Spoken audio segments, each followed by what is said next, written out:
Good afternoon. Welcome to the Midday Mull for Wednesday, the 15th of September. We continue with McShane and continue reading through Paul's second letter to the Corinthians today, chapter 4.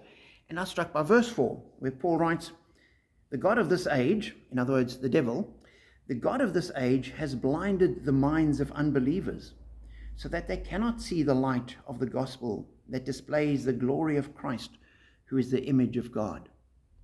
And as I read that, I thought that is so true. There's so much that I see in the world and so many reports I see in newspaper articles reporting on what Christians have said that just missed the boat. Now, clearly there are some so-called Christian leaders that spout nonsense. There are many Christians, so-called, that I read about, and I think they ought to be taken out or actually taken into a dark room somewhere and not let out without adult supervision. But there are many other Christian spokespeople that are good and honest and people of great integrity. Pope Francis and the Archbishop of Canterbury and various other people.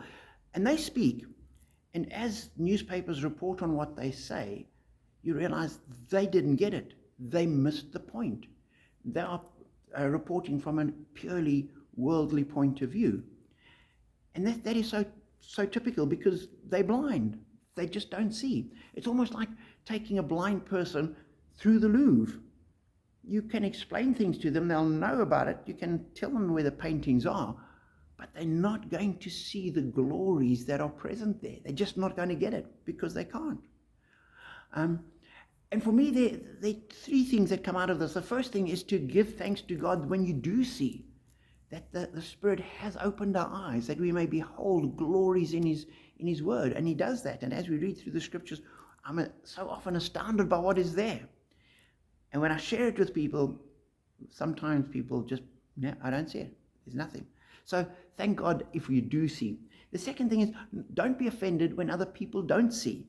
When you say something or share something with a non-believer, and they put you down or write you off or ignore you or whatever, they just haven't seen. It's not their fault. They're blind. So let's not take offense when people treat us that way. Let's just say, God, help them.